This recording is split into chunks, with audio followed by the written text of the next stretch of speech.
पहा मुलांना, आपला जो 12वा लेसन आहे मानवी स्नायू व पचन संस्था, हे जे प्रकरण आहे ते आपण अभ्यासलेलं आहे आणि आता आपण सरावाद्वारे देखील काय करणार आहोत, हे प्रकरण अधिक चांगल्या पद्धतीने समजून घेणार आहोत. म्हणून बघा, थोडक्यात आपण काय करणार आहोत, तर हा जो सराव आहे तो आपण करणार आहोत आणि काही प्रश्नांची उत्तरे देखील आपण देणार आहोत. आणि याच प्रश्नांच्या आधारे काय होणार आहे की आपल्याला हा जो लेसन आहे तो कितपत समजला हे देखील आपल्याला कळणार आहे. तर पहा मुलांना, आपल्याला काही प्रश्न विचारले गेलेले आहे आणि त्या प्रश्नांचं उत्तर आपल्याला द्यायचं आहे. जो पहिला प्रश्न आहे तो पहा मुलांना काय आहे, स्नायू हाडांना डॅश घट्ट जोडलेला असतो. स्नायू हाडांना डॅश घट्ट जोडलेला असतो. आणि आपले जे उत्तर आहे ते बघा, स्नायूबंधाने की अस्थिबंधाने. आपलं जे उत्तर आहे ते काय येणार आहे पहा, स्नायू हाडांना डॅश घट्ट जोडलेला असतो. कशाने जोडलेला असतो तो? स्नायूबंधाने जोडलेला असतो की अस्थिबंधाने जोडलेला असतो? तर जेव्हा आपण स्पष्टीकरण करत होतो तेव्हा देखील आपण बघितलं होतं की स्नायू हाडांना कशाने जोडलेला असतो. सांगा पहा मुलांनी. अगदी बरोबर, तो स्नायूबंधाने घट्ट जोडलेला असतो. बघा, स्नायू हाडांना स्नायूबंधाने घट्ट जोडलेला असतो. आपलं हे जे विधान आहे ते अगदी बरोबर आहे. पुढचा प्रश्न आपण घेऊया. पहा, आपला जो पुढचा प्रश्न आहे तो आहे, शरीरातील स्नायू बळकट व डॅश असणे आवश्यक आहे. काय सांगितलेलं आहे पहा, शरीरातील स्नायू बळकट व डॅश असणे आवश्यक आहे. म्हणजे कसा तो असायला पाहिजे, मजबूत की कार्यप्रवण? आपल्याला माहिती आहे की शरीरातील स्नायू बळकट. आता बळकटचा अर्थ काय होतो हे तर आपल्याला माहिती आहे, बळकट म्हणजे मजबूत. आणि ऑप्शनमध्ये मजबूत हा शब्द ऑलरेडी दिलेला आहे. आणि डॅश असणे आवश्यक आहे. मग कुठलं जे आपलं विधान आहे किंवा ऑप्शन आहे ते योग्य असणार आहे. तर कार्यप्रवण. कार्यप्रवण म्हणजेच काय, तर आपला स्नायू जो आहे तो कसा असायला हवा की कार्यरत असायला हवा, काम करत असणारा हवा. म्हणून शरीरातील स्नायू बळकट व कसा असायला हवा, तर कार्यप्रवण असायला हवा. म्हणजे आपलं योग्य उत्तर काय आहे, तर आपलं योग्य आन्सर आहे कार्यप्रवण. हे आपलं काय आहे, योग्य आन्सर आहे. बघा, शरीरातील स्नायू बळकट व कार्यप्रवण असणे आवश्यक आहेच. पुढचा प्रश्न घेऊया. हा आपला जो पुढचा प्रश्न आहे तो आहे, पचन संस्थेतील विकर केवळ डॅशचे काम करतात.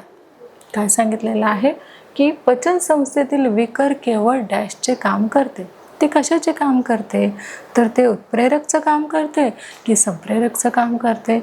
मग आपलं हे जे विधानामध्ये आपल्याला सांगितलेलं आहे की पचन संस्थेतील विकर हे कशाचे काम करते, तर ते केवळ उत्प्रेरकाचं काय करते, काम करते. म्हणून आपलं योग्य आन्सर आहे उत्प्रेरक. हे आपलं काय आहे, योग्य आन्सर आहे. पहा, पचन संस्थेतील विकर केवळ कशाचे काम करते, तर ते उत्प्रेरकचे काम करत असते. पुढचा प्रश्न पाहूया. पहा, आपला जो पुढचा प्रश्न आहे तो आहे, लाळेमध्ये डॅश विकर असते. लाळेमध्ये काय असते, कशाचे विकर असते? ते पेप्सिनचे असते की टायलिनचे असते? कशाचे विकर असते मुलांना, सांगा पाहू. अगदी बरोबर, लाळेमध्ये काय असते की टायलिनचे विकर असते. म्हणून आपलं योग्य आन्सर काय आहे, तर टायलिन हे आपलं योग्य आन्सर आहे. पहा, लाळेमध्ये टायलिन विकर असते. हे नेहमी लक्षात ठेवायचं आहे की लाळेमध्ये काय असते, तर लाळेमध्ये टायलिन हे विकर असते. पुढचा प्रश्न घेऊया. पहा, जो आपला पुढचा प्रश्न आहे तो आहे, मृदू स्नायू हे शरीरातील डॅशमध्ये आढळतात. मृदू स्नायू जे आहे हे कशामध्ये आढळतात, तर मृदू स्नायू हे शरीरातील डॅशमध्ये आढळतात. बघा, हृदयामध्ये आढळतात की अंतरिंद्रियामध्ये आढळतात? तर मृदू स्नायू हे शरीरातील कशामध्ये आढळतात? अगदी बरोबर, ते हृदयामध्ये आढळतात. हृदयामध्ये काय आढळतात, तर हृदयामध्ये मृदू स्नायू हे आढळतात. पहा, मृदू स्नायू हे शरीरातील हृदयामध्ये आढळतात. हे आपलं विधान अगदी बरोबर आहे. पुढचं जे प्रश्न आहे तो आपण घेतलेला आहे. बघा, दर मिनिटाला हृदयाचे जवळपास 70 वेळा काय होते, तर आकुंचन व शिथिलीकरण होते. जेव्हा आपण या लेसनचं स्पष्टीकरण देत होतो, एक्सप्लेनेशन देत होतं, त्यामध्ये देखील आपण पाहिलेलं होतं की जवळपास प्रत्येक मिनिटाला हृदयाचे काय होते, प्रत्येक मिनिटाला हृदयाचे काय होते, 70 वेळा आकुंचन व शिथिलीकरण होते. मग हे जे विधान आहे जे आपल्याला इथे सांगितलेलं आहे की प्रत्येक वेळा हृदयाचे 70 वेळा काय होते, आकुंचन आणि शिथिलीकरण होते, हे विधान सत्य आहे की असत्य आहे? सांगा पाहू. अगदी बरोबर. तर हे विधान कसं आहे, तर हे विधान सत्य आहे. बघा, दर मिनिटाला हृदयाचे जवळपास काय होते, तर 70 वेळा आकुंचन आणि शिथिलीकरण होते. हे विधान जे आहे आपलं अगदी बरोबर आहे. पुढचा प्रश्न घेऊया. पहा, आपला जो पुढचा प्रश्न आहे तो आहे, हाताचे व पायाचे स्नायू मृदू स्नायू प्रकारात असतात. मग हे विधान जे आहे ते सत्य असणार आहे की असत्य असणार आहे? हाताचे आणि पायाचे अवयव सांगितलेले आहे, स्नायू सांगितलेले आहेत, ते काय आहेत, तर मृदू स्नायू आहेत का? हे विधान मग सत्य असणार आहे की असत्य असणार आहे? अगदी बरोबर. हे काय असणार आहे, तर हे विधान असत्य असणार आहे. पहा, हाताचे व पायाचे स्नायू मृदू स्नायू प्रकारात नसतात. इथे काय येणार आहे, तर नसतात येणार आहे. म्हणून आपलं जे विधान आहे इथे असतात आल्यामुळे आपलं विधान जे आहे ते कसं आहे की असत्य आहे. पुढचा प्रश्न पाहूया. बघा, आपण पुढचा प्रश्न घेतलेला आहे आणि त्यामध्ये सांगितलेलं आहे, मादक पदार्थाचा पाचन संस्थेवर घातक परिणाम होतो. तर मादक पदार्थ काय असतात? आपल्याला माहीत आहे की मादक पदार्थ म्हणजेच काय, तर मद्यपान करणे, धूम्रपान करणे, तंबाखू सेवन करणे किंवा इतर गुटखे वगैरे ते सेवन करणे, हे सगळं काय झालेलं आहे की मादक पदार्थ हे सगळे आहेत. मग हे जेव्हा सेवन केले तेव्हा पचन संस्थेवर त्याचा काय होतो, तर त्याचा विपरीत परिणाम होतो. कालांतराने मनुष्याची जी पचन संस्था आहे ती कमकुवत होत जाते आणि व्यक्ती जो आहे तो मृत्युमुखी पडतो. म्हणूनच हे जे मादक पदार्थ आहे ते सेवन करायला नाही पाहिजे. म्हणजेच हे जर सेवन केले तर काय होतं बघा, त्याचा पाचन संस्थावर कसा परिणाम होतो, तर घातक परिणाम होतो. म्हणून हे जे विधान आहे ते सत्य असणार आहे की असत्य असणार आहे? अगदी बरोबर, सत्य विधान आपलं हे आहे. म्हणून आपलं विधान कसं आहे, तर सत्य आहे. पुढचा प्रश्न घेऊया. पहा, आपला जो पुढचा प्रश्न आहे तो आहे, यकृताचे मुख्य कार्य माल्टोजचा साठा करणे आहे. यकृताचे जे मुख्य कार्य आहे ते काय आहे, तर यकृताचे मुख्य कार्य आहे माल्टोजचा साठा करणे. तर हेच यकृताचे कार्य आहे का? हे विधान सत्य आहे की असत्य आहे? सांगा पाहू. अगदी बरोबर, हे विधान काय आहे, तर असत्य आहे. का असत्य आहे? कारण यकृताचे मुख्य कार्य माल्टोजचा साठा करणे एवढंच नाही आहे. म्हणून हे जे विधान आहे ते कसं आहे, तर असत्य आहे. तर पहा मुलांनो, आपलं जे प्रकरण आहे 12वं प्रकरण, मानवी स्नायू व पचन संस्था, यामध्ये हे जे आपलं प्रकरण आहे ते आपण अभ्यासलेलं आहे. त्याचा सराव देखील आपण घेतलेला आहे. आता खेळाच्या माध्यमातून सुद्धा आपण काय करणार आहोत, तर हे प्रकरण समजून घेणार आहोत. बघा मुलांनो, आपण ह्यापैकी कुठलाही एक खेळ आपण घेणार आहोत आणि त्यापासून आपण काय करणार आहोत, तर दिलेले जे काही प्रश्न आहेत ते त्यांची उत्तरे आपल्याला काय करायचे आहेत, द्यायचे आहेत. मग बघा, इथे आपल्याला काही खेळ दिसत आहे. त्यापैकी तुम्हाला आवडणारा खेळ कुठला आहे, सांगा पाहू. ठीक आहे, आज आपण काय खेळूया, तर टोपीवाला हा जो खेळ आहे तो आज आपण इथे खेळणार आहोत. बघा, इथे जर तुम्ही योग्य प्रश्नाचं उत्तर दिलं तर काय होणार आहे, तर जो माकड आहे तो तुम्हाला तुमची टोपी जी आहे ती परत करणार आहे. म्हणून आपल्याला इथे काय करायचं आहे, योग्य उत्तर द्यायचं आहे. आणि त्यासाठी आपल्याला काय दिले जातील, तर 4 ऑप्शन दिले जातील आणि त्यामधून एक आपल्याला सिलेक्ट करायचा आहे. एक योग्य उत्तर आपलं त्याच्यामधनं असणार आहे. म्हणून पहिला जो आपला प्रश्न आहे तो बघा काय आहे, स्नायूच्या वाढीसाठी व झीज भरून काढण्यासाठी आहारात पुरेसे डॅश पदार्थ असावेत. काय सांगितलेलं आहे की स्नायूच्या वाढीसाठी व झीज भरून काढण्यासाठी आहारात पुरेसे पदार्थ असावे. आता बघा, लहान मुलं म्हटलं तर ते काय करत असतात, तर लहान मुलं हे पूर्ण जेवण जे आहे त्यांना दिलं जातं, तर ते पूर्ण ते ग्रहण करत नाही, पूर्ण ते खात नाही. त्यामुळे त्यांना पुरेसे असे काय मिळत नाही, तर पौष्टिक ते तर असतं पण पुरेसे त्याची झीज किंवा वाढ होईल इतपत त्यांच्या मुखामध्ये किंवा त्यांच्या शरीराला जेवढं आवश्यक असेल तेवढे घटक त्यांच्या पोटामध्ये जात नाही. मग स्नायूच्या वाढीसाठी व झीज भरून काढण्यासाठी आहारात पुरेसे काय असायला हवे? तर बघा इथे आपल्याला 4 ऑप्शन दिलेले आहेत. पहिला आहे आपला पौष्टिक, दुसरा आहे प्रथिनेयुक्त, तिसरा आहे शर्करायुक्त आणि चौथा आहे मांसाहारी. तर सांगा पाहून मुलांना आपलं योग्य आन्सर काय असणार आहे? अगदी बरोबर, प्रथिनेयुक्त हे आपलं योग्य आन्सर आहे. आणि त्याचा कलर बघा कुठला आहे? तर ग्रीन आहे. म्हणून आपण ग्रीन टोपीवरती काय केलेलं आहे? क्लिक केलेलं आहे आणि माकडाने इथे आपल्याला टोपी पुन्हा दिलेली आहे. तर पहा मुलांना, आपला जो दुसरा प्रश्न आहे तो काय आहे? तर डॅश ही शरीरातील सर्वात मोठी ग्रंथी आहे, हा आपल्याला प्रश्न विचारलेला आहे. आणि बघा ऑप्शन देखील आपल्याला 4 दिलेले आहेत. ते काय आहेत की जठर, लाळग्रंथी, स्वादुपिंड आणि यकृत. मग सगळ्यात मोठी शरीरातील ग्रंथी ही कुठली आहे? यकृत ही आहे. मग तिचा कलर बघा काय आहे? तर येलो आहे. आणि आपलं उत्तर देखील बरोबर आलेलं आहे. पुढचा प्रश्न पाहूया. बघा, पचनक्रियेत प्रथिनांचे रूपांतर डॅशमध्ये होते. पचनक्रियेत प्रथिनेचे रूपांतर कशामध्ये होते? बघा ऑप्शन देखील आपल्याला दिलेले आहे. फर्स्ट आहे ग्लुकोज, सेकंड आहे मेदाम्ल, ग्लिसेरॉल आणि अमिनो आम्ल.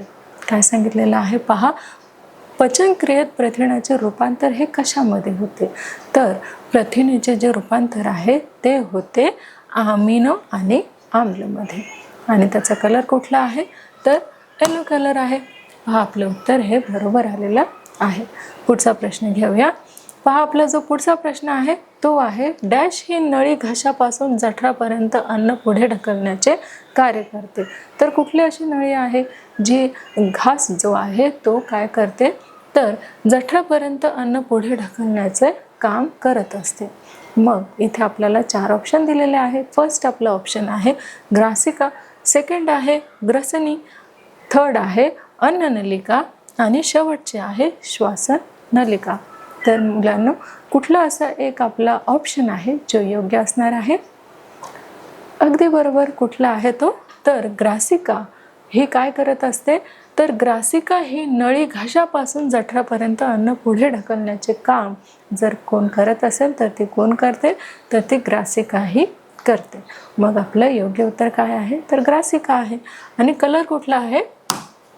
तर रेड कलर आहे. पुढचा प्रश्न घेऊया. पहा आपला जो पुढचा प्रश्न आहे तो आपल्याला विचारलेला आहे हात व पाय या अवयवात डॅश स्नायू असतात. हात व पाय या अवयवामध्ये कुठला स्नायू असतो? तो अनैच्छिक असतो, ऐच्छिक असतो, मजबूत असतो की लांब असतो? सांगा पहा मुलांनो, हात व पाय या अवयवात डॅश स्नायू असतो. बघा, आपण आपल्या इच्छेनुसार हात पाय यांचे काय करतो? तर हालचाल करतो. म्हणून हे जे स्नायू आहे ते कसे आहेत? तर तो ऐच्छिक हे आहे. मग आपलं योग्य आन्सर काय आहे? तर ऐच्छिक. आणि त्याचा कलर कुठला आहे? तर ग्रीन कलर आहे. म्हणून आपण ग्रीन टोपीवरती क्लिक केलेलं आहे. आपलं उत्तर देखील बरोबर आलेलं आहे. पुढचा प्रश्न घेऊया. बघा, मोठ्या आतड्याची लांबी सुमारे डॅश मीटर असते. आता मोठ्या आतड्याची जी लांबी आहे ती किती मीटर असते? 9 मीटर असते, 1.5 मीटर असते, 6 मीटर असते की 10 मीटर असते? मोठ्या आतड्याची लांबी विचारलेली आहे, ती किती असते? अगदी बरोबर, 1.5 मीटर एवढी असते. मग कलर बघा काय सांगितलेलं आहे? हिरवा. आणि आपलं उत्तर देखील बरोबर आलेलं आहे. पुढचा प्रश्न आपण घेऊया. बघा, अपेंडिक्स हा छोटा भाग डॅशला जोडलेला असतो. आता अपेंडिक्स हे जे आहे ते कशाला जोडलेलं असतं? बघा, यकृताला, स्वादुपिंडाला, मोठे आतडे की ग्रसनी यापैकी कुठल्या इंद्रियाला अपेंडिक्स हे जोडलेलं असतं? सांगा पाहू मुलांनो, यकृतला जोडलेलं असतं, स्वादुपिंडाला, मोठ्या आतड्याला की ग्रसनीला? अगदी बरोबर, मोठ्या आतड्याला काय जोडलेलं असतं? तर अपेंडिक्स हा छोटा भाग जोडलेला असतो. म्हणून आपलं योग्य उत्तर काय येणार आहे? तर मोठे आतडे हे आपलं योग्य उत्तर आहे. आणि कलर कुठला आहे? तर ब्लू आहे. आणि आन्सर देखील आपलं बरोबर आलेलं आहे. पुढचा प्रश्न घेऊया. पहा, आपला जो पुढचा प्रश्न आहे तो आहे अन्ननलिकेच्या पिशवीसारख्या मोठ्या भागाला डॅश म्हणतात. अन्ननलिकेच्या पिशवीसारख्या मोठ्या भागाला काय म्हणतात? त्याला जठर म्हणतात, यकृत म्हणतात, लहान आतडे म्हणतात की मोठे आतडे म्हणतात? बघा, अन्ननलिकेच्या पिशवीसारख्या मोठ्या भागाला काय म्हणतात? अगदी बरोबर, जठर असे म्हणतात. पहा, अन्ननलिकेच्या पिशवीसारख्या मोठ्या भागाला काय म्हणतात, तर जठर असे म्हणतात. मग आपलं योग्य आन्सर काय आहे, तर जठर हे आपलं योग्य आन्सर आहे. आणि पहा, त्याचा कलर कुठला आहे, तर रेड हा कलर आहे. पुढचा प्रश्न आपण घेऊया. बघा, जो आपला पुढचा प्रश्न आहे तो असा आहे, पापण्यामध्ये डॅश या प्रकारचे स्नायू असतात. आता पापण्या ज्या आपल्या आईजला आयलिड असते किंवा ज्या पापण्या असतात आपल्या डोळ्यांवरती, त्या ज्या पापण्या आहे त्या ऐच्छिक स्वरूपाच्या असतात की अनैच्छिक स्वरूपाच्या असतात. आणि इथे विचारलेलं आहे, ऑप्शन पण दिलेले आहे. पहा, अनैच्छिक, अस्थिस्नायू, मृदुस्नायू की ऐच्छिक स्नायू. तर साहजिकच आहे, पापण्या काय आहे, हे ऐच्छिक किंवा अनैच्छिक या दोनपैकी एक असणार आहे. मग पापण्या ज्या आहेत त्या आपण जेव्हा इच्छा असते तेव्हा आपण त्या हलवतो, पण पापण्यांची जी हालचाल आहे ती सहजगत्या सुद्धा होत असते. म्हणून पापण्या ज्या आहे, पापण्यांमध्ये डॅश या प्रकारचा स्नायू असतो. कसला असतो, तर अनैच्छिक या प्रकारचा काय असतो, त्याच्यामध्ये स्नायू असतो.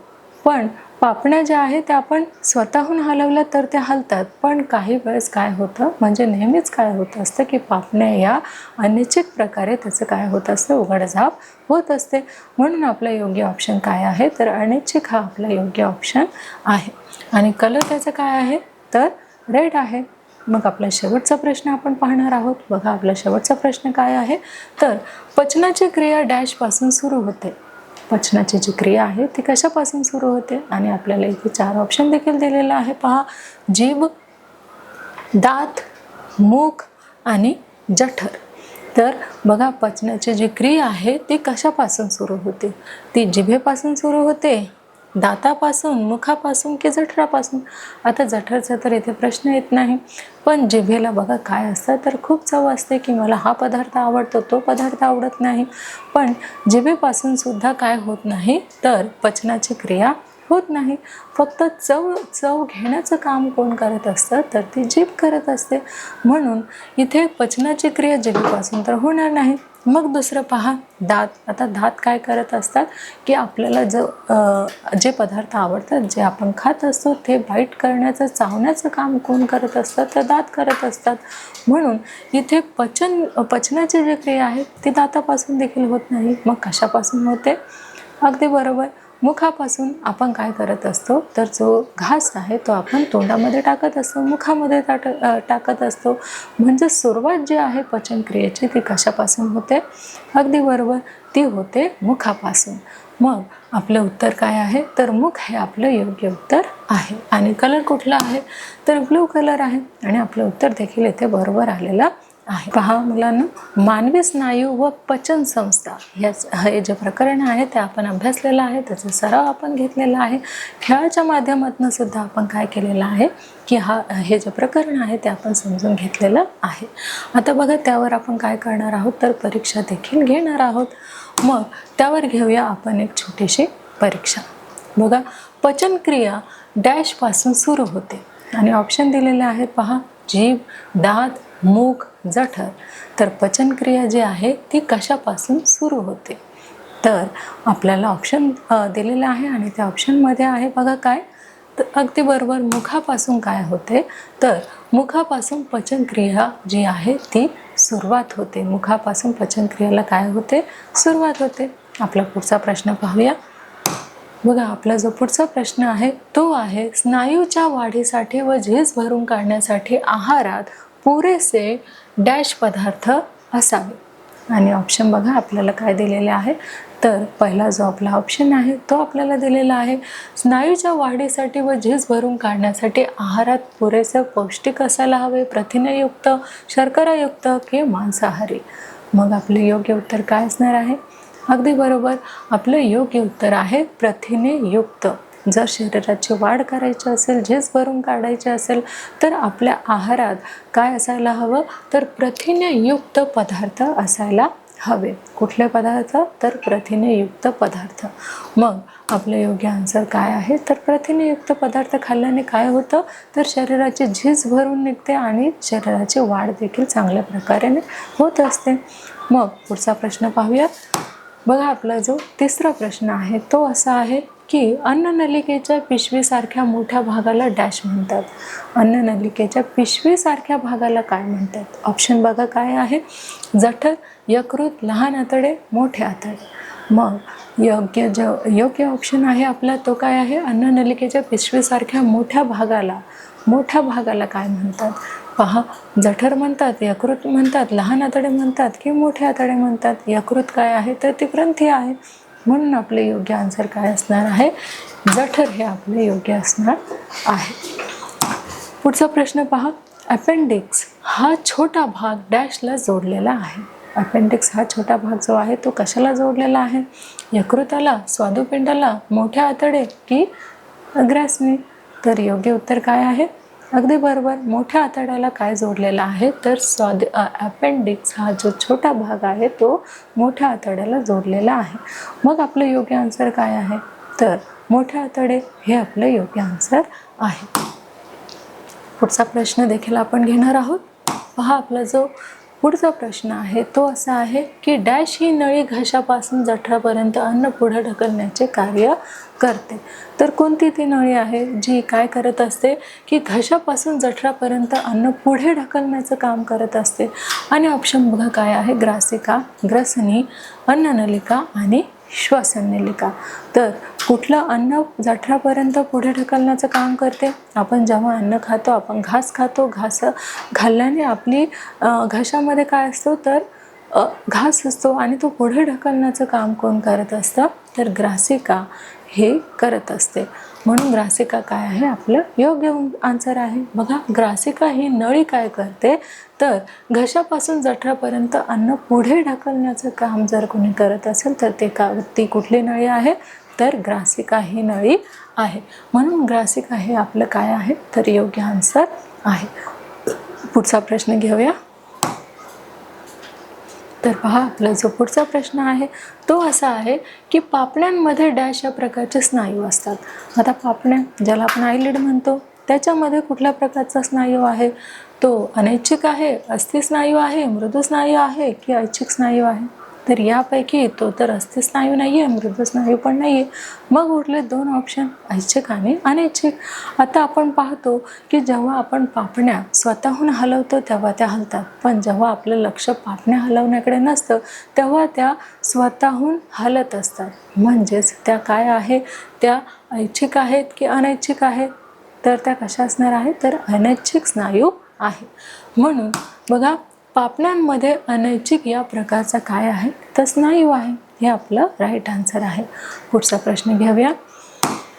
पहा, आपला जो पुढचा प्रश्न आहे तो असा आहे की मोठ्या आतड्याची लांबी सुमारे डॅश मीटर असते. आणि आपल्याला ऑप्शन पण दिलेले आहेत 4. ते कुठले आहेत पहा. मोठ्या आतड्याची जी लांबी आहे ती 9 मीटर असते, 1.5 मीटर असते, 6 मीटर असते की 10 मीटर असते? मग आपले योग्य आन्सर काय आहे? मोठ्या आतड्याची लांबी किती असणार आहे किंवा किती आहे मोठ्या आतड्याची लांबी? तर ती आहे 1.5. मग मोठ्या आतड्याची लांबी सुमारे 1.5 मीटर असते. हे आपलं योग्य आन्सर आहे. पुढचा प्रश्न घेऊया. पहा, आपला जो पुढचा प्रश्न आहे की हात व पाय या अवयवात डॅश स्नायू असतात. हात आणि पाय, बघा, जेव्हा आपण म्हणतो की हातवारे आपल्याला करायचे आहे, जेव्हा आपली इच्छा असते तेव्हा आपण हातवारे करत असतो. जेव्हा आपली इच्छा असते तेव्हा आपण चालत असतो, बसत असतो, मांडी वगैरे घालत असतो. म्हणजेच हातांना पायांना जेव्हा आपण ऑर्डर देतो तेव्हा ते काय करत असतात? तर काम करत असतात. म्हणजेच हे एक प्रकारचं अनैच्छिक झालं आहे की ऐच्छिक? ऑप्शनमध्ये बघा काय दिलेलं आहे. फर्स्ट आहे अनैच्छिक, दुसरा आहे ऐच्छिक, मजबूत लांब. आता मजबूत लांब तर नाही आहे, मग दोन ऑप्शन आहेत बघा, अनैच्छिक आणि ऐच्छिक. अनैच्छिक म्हणजे हातपाय स्वतःहून हलतात का? नाही, आपण स्वतःहून काय करतो? त्याला हलवतो. म्हणून हे काय असणार आहे? तर ऐच्छिक स्नायू आहे. कुठले? तर हात व पाय या अवयवात काय आहे? तर ऐच्छिक स्नायू आहे. पुढचा प्रश्न घेऊया. पहा, आपला जो पुढचा प्रश्न आहे, डॅश ही शरीरातील सर्वात मोठी ग्रंथी आहे. आता ग्रंथी सांगितलेली आहे, मग ती ग्रंथी कुठली आहे? सर्वात मोठी ती शरीरातील. बघा, फर्स्ट आहे जठर, लाळ ग्रंथी, स्वादुपिंड की यकृत? तर सर्वात मोठी ग्रंथी कुठली असणार आहे? बघा, डॅश ही शरीरातील सर्वात मोठी ग्रंथी आहे. कुठली असणार आहे? यकृत. यकृत ही काय आहे की यकृत ही शरीरातील सर्वात मोठी ग्रंथी आहे. पुढचा प्रश्न घेऊया. पहा, आपला शेवटचा जो प्रश्न आहे तो आहे पचनक्रियेत प्रथिनांचे रूपांतर डॅशमध्ये होते. पचनक्रियेत काय होते तर पचनक्रियेमध्ये प्रथिनांचे रूपांतर डॅशमध्ये होते. ते ग्लुकोजमध्ये होते, मेदाम्लमध्ये होते, ग्लिसेरॉलमध्ये होते की अमिनो आम्लमध्ये होते. बघा, पचनक्रियेत प्रथिनांचे जे रूपांतर आहे ते कशामध्ये होते तर ते अमिनो आम्लमध्ये होते. हे आहे आपलं योग्य आन्सर. तर पहा मुलांनो, आपण सगळ्या प्रश्नांची उत्तरे जे आहेत ते कसे दिलेले आहेत तर अगदी बरोबर दिलेले आहेत. पहा, बरोबर उत्तरे जे आहेत ते आपली किती आहेत तर 10 आहे. 10 पैकी 10 आपण सोडवलेले आहे. तर पहा मुलांनो, मानवी स्नायू व पचन संस्था या पाठामध्ये आपण हा जो पाठ आहे तो आपण अभ्यासलेला आहे, त्याचा सराव घेतलेला आहे. खेळाच्या माध्यमातून सुद्धा हा पाठ आपण समजून घेतलेला आहे. तसेच त्यावर आपण परीक्षा देखील घेतलेली आहे आणि आता आपण त्याच्यावरती प्रश्न उत्तरे हे देखील घेणार आहोत. चला तर मग मुलांना सुरुवात करूया प्रश्न उत्तरे समजून घेण्यासाठी. पहा मुलांनो, आपला जो पहिला प्रश्न आहे तो आहे स्नायूंचा उपयोग व कार्य काय असते. स्नायूंचा उपयोग व कार्य काय असते तर शरीराच्या विविध हालचाली करताना स्नायू काय करतात तर स्नायू आकुंचन व शिथिल पावतात. स्नायू काय करतात तर आकुंचन आणि शिथिल पावतात. शरीराला विशिष्ट प्रकारचे काय असते तर ठेवण स्नायूमुळेच प्राप्त होते. शरीराला विशिष्ट प्रकारची जी ठेवण आहे ती कशामुळे प्राप्त होते तर स्नायूमुळे प्राप्त होते. बघा, स्नायूंचा उपयोग व कार्य काय आहे तर स्नायूंचा उपयोग व कार्य असं आहे की शरीराच्या विविध ज्या हालचाली आहे त्या करताना स्नायू कसे होतात तर आकुंचन आणि शिथिल पावतात. कोण तर स्नायू. आणि शरीराला विशिष्ट प्रकारचे ठेवण सुद्धा कशामुळे प्राप्त होते तर स्नायूमुळे प्राप्त होते. पुढचा प्रश्न घेऊया. बघा, आपला जो पुढचा प्रश्न आहे तो आपला पुढचा प्रश्न असा आहे की हृदयाच्या स्नायूंना अनैच्छिक स्नायू म्हणतात. कारण लिहा. आता आपल्याला कारण लिहायचं आहे. तर कसलं कारण आहे पाहते की हृदयाच्या स्नायूंना अनैच्छिक स्नायू असे म्हणतात आणि कारण दिलेलं आहे ते कारण आपण इथे घेतलेलं आहे. बघा काय आहे कारण असं आहे की हृदयाची हालचाल म्हणजेच काय तर आकुंचन व शिथिलीकरण आपल्या इच्छेवर अवलंबून नसते. आता हृदयाची जी हालचाल आहे ते आपल्या इच्छेवर अवलंबून असते का तर नाही. ती काय होते तर तिचं जे कार्य आहे, हृदयाचं जे कार्य आहे ते अगदी जन्मापासून शेवटच्या श्वासापर्यंत चालूच असतं. ते आपल्या इच्छेवर अवलंबून नसतं. म्हणून बघा, हृदयाची हालचाल म्हणजेच आकुंचन व शिथिलीकरण आपल्या इच्छेवर अवलंबून नसते. पुढचा प्रश्न घेऊया. बघा, आपला जो पुढचा प्रश्न आहे, आपला जो तिसरा प्रश्न आहे तो असा आहे की द्विशिरक स्नायू व त्रिरक जो स्नायू आहे तो कुठे असतो. तर पहा मुलांनो, इथे आपल्याला सांगितलेलं आहे जो आपला प्रश्न आहे तो आहे द्विशिरक स्नायू व त्रिशिरक स्नायू कुठे असतात. तर आपल्या दंडामध्ये असलेल्या हाडांच्या जो दंड आहे त्याच्या दंडामध्ये असलेल्या हाडांच्या वरच्या बाजूला असलेल्या स्नायूला काय म्हणतात तर वरच्या बाजूला असणाऱ्या स्नायूला म्हणतात द्विशिरक व खालच्या बाजूला जो स्नायू असतो त्याला काय म्हणतात तर त्रिशिरक स्नायू असे म्हणतात. पहा मुलांनो, आपल्या दंडामध्ये असलेल्या हाडांच्या वरच्या बाजूला असलेल्या स्नायूंना काय म्हणतात तर त्याला म्हणतात द्विशिरक व खालच्या बाजूला असलेल्या स्नायूला काय म्हणतात तर त्याला म्हणतात त्रिशिरक स्नायू. पुढचा प्रश्न देखील आपण घेणार आहोत. तर पहा मुलांनो, जो आपला चौथा प्रश्न आहे तो बघा काय आहे तर अन्नपचन कशास म्हणतात. अन्नपचन कशास म्हणतात तर अन्नाचे रूपांतर विद्राव्य घटकात होणे व ते रक्तात मिसळणे या क्रियेला काय म्हणतात अन्नपचन म्हणतात. कशाला म्हणतात अन्नपचन तर अन्नाचे रूपांतर विद्राव्य घटकात होणे व ते रक्तात रूपांतर होणे यालाच काय म्हणतात तर या क्रियेलाच म्हणतात अन्नपचन. पुढचा प्रश्न देखील आपण घेऊया. पहा, आपला जो पाचवा प्रश्न आहे तो असा आहे की पाचक ग्रंथीचे नाव आपल्याला लिहायचे आहेत. तर ते कुठले आहे बघा, लाळ ग्रंथी, यकृत, स्वादुपिंड हे काय आहेत या पाचक ग्रंथी अन्ननलिकेशी जोडलेल्या असतात. या कशाशी जोडलेल्या असतात तर अन्ननलिकेशी जोडलेल्या असतात. आणि त्या पाचक ग्रंथी कुठल्या आहेत तर त्या आहेत लाळ ग्रंथी, यकृत आणि स्वादुपिंड. ह्या काय आहेत तर ह्या 5 ग्रंथी आहेत, ज्या काय होत्या की अन्ननलिकेशी जोडलेल्या असतात. पुढचा देखील आपण प्रश्न घेणार आहोत. पहा, आपला जो 6वा प्रश्न आहे तो असा आहे की दातांचे प्रमुख प्रकार कोणते. आणि दाताचे प्रमुख प्रकार बघा, आपल्याला इथे दाताचे जे प्रमुख प्रकार आहे ते आपल्याला इथे सांगण्यात आलेले आहे. ते कुठले आहे की दाताचे प्रमुख प्रकार आहे पटाशीचे, तसेच सुळी, दाढा व उपदाढा. हे काय आहेत तर हे आहेत दातांचे प्रमुख प्रकार. कुठले आहे दातांचे प्रमुख प्रकार तर पटाशीचे दात, सुळे दात, दाढा व उपदाढा ह्या आहेत दातांचे प्रमुख प्रकार. पुढचा देखील आपण प्रश्न घेणार आहोत. पहा, आपला जो 7वा प्रश्न आहे तो 7वा प्रश्न बघा आपल्याला काय विचारलेला आहे तर लाळेमध्ये कोणते विकर असते त्याचे कार्य आपल्याला इथे सांगायचे आहे. तर लाळेमध्ये टायलिन नावाचे काय असते तर टायलिन नावाचे विकर असते. कशामध्ये तर लाळेमध्ये. हा शब्द लक्षात ठेवायचा आहे की लाळेमध्ये टायलिन नावाचा काय असतो तर विकर असतो. ते स्टार्चचे रूपांतर माल्टोज शर्करेत करते. तर ते काय करते की स्टार्चचे रूपांतर जे आहे ते माल्टोज शर्करेमध्ये करते. पहा, लाळेमध्ये कोणते विकार असते आणि ते कुठले कार्य करते तर लाळेमध्ये टायलिन नावाचे काय असते विकार असते आणि त्याचे कार्य कुठले तर ते स्टार्चचे रूपांतर माल्टेज शर्करेमध्ये करते. हे त्याचे काय आहे तर कार्य आहे. पुढचा देखील आपण प्रश्न पाहणार आहोत. हा आपला जो 8वा प्रश्न आहे तो बघा काय आहे, विकर म्हणजे काय. तर पहा मुलांना, आपल्याला विकर म्हणजे काय हे विचारलेलं आहे. तर सजीवांच्या शरीरात स्रवणारे व विशिष्ट रासायनिक प्रक्रिया घडवून आणणारे पदार्थ म्हणजेच काय तर विकर होय. पहा, सजीवांच्या शरीरात स्रवणारे व विशिष्ट रासायनिक प्रक्रिया घडवून आणणारे पदार्थ म्हणजेच काय तर विकर. त्यालाच काय म्हटलं जातं तर त्यालाच विकर असे म्हटलं जातं. पुढचा प्रश्न घेऊया. पहा, आपला जो पुढचा प्रश्न आहे तो काय आहे मुलांना तर आपला पुढचा प्रश्न असा आहे की जठरात अन्नाचे पचन कसे होते. तर जठरामध्ये अन्नाचे पचन कसे होते बघा, हायड्रोक्लोरिक आम्ल. कुठले आम्ल तर हायड्रोक्लोरिक आम्ल व पेप्सिन, म्युकस हे जाठरसाचे 3 घटक मुख्यतः प्रथिनांचे काय करतात तर विघटन करतात. कशाचे विघटन करतात पहा, हायड्रोक्लोरिक आम्ल, पेप्सिन, म्युकस हे जाठर रसाचे 3 घटक मुख्यतः प्रथिनांचे काय करतात विघटन करतात.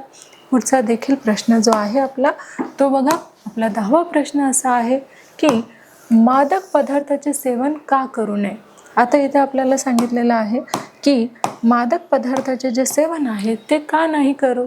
तर मादक पदार्थाचे सेवन करणे कधीही काय आहे की ते जे आहे शरीराला हानिकारक आहे. मग ते का करू नये असे आपल्याला विचारलेले आहे. तर बघा, मादक पदार्थाचा आपल्या शरीरावर, तोंड, घसा आणि पचन संस्थेचे इतर अवयव यावर काय होतो तर अत्यंत वाईट परिणाम होतो. कशावर पहा, तर मादक पदार्थाचा आपल्या शरीरावर सगळ्यात आधी कशावर तर संपूर्ण बॉडीवरती, संपूर्ण शरीरावरती त्याचा दुष्परिणाम तर होतोच, पण तोंडावर, घशावर तसेच पचन संस्थेवर देखील काय होतं तर अत्यंत वाईट परिणाम होतो. आणि कार्यक्षमता जी आहे त्यांची ती कशी होते तर कमी होत जाते. आणि नंतर काय आहे की कॅन्सर होऊन मृत्यूसुद्धा संभवतो. जसे की मादक पदार्थ हे जे आहेत ते सेवन केल्याने काय काय दुष्परिणाम होतात ते आपण बघितलेलं आहे. त्याचा परिणाम संपूर्ण शरीरावर होतो, तोंडावर होतो, घशावर होतो, पचन संस्थेवर होतो आणि कालांतराने काय होतं तर कॅन्सरसारखे आजार होतात आणि शेवटी माणूस काय होतो तर मृत्युमुखी पडतो. म्हणून मादक पदार्थाचे सेवन करणे कसे आहे तर परिणामकारक, त्याचा जो परिणाम आहे तो खूप वाईट आहे, भयंकर आहे. त्यामुळे मादक पदार्थाचे सेवन हे नाही करायला पाहिजे. तर पहा मुलांना, आपलं जे 12वं प्रकरण आहे मानवी स्नायू व पचन संस्था, हे जे प्रकरण आहे त्यावर आपण अभ्यास केलेला आहे, त्याचा सराव घेतलेला आहे. खेळाच्या माध्यमातून सुद्धा हे प्रकरण आपण समजून घेतलेलं आहे. तसेच त्यावर आपण परीक्षा देखील घेतलेली आहे आणि काही प्रश्न उत्तरे देखील आपण समजून घेतलेले आहेत. तर अशा प्रकारे आपलं जे 12वं प्रकरण आहे ते आहे मानवी स्नायू व पचन संस्था. हे जे प्रकरण आहे ते आपण इथे कंप्लीट केलेलं आहे. पूर्ण केलेला आहे. लवकरच आपण भेटणार आहोत एका नवीन पाठामध्ये. तोपर्यंत धन्यवाद.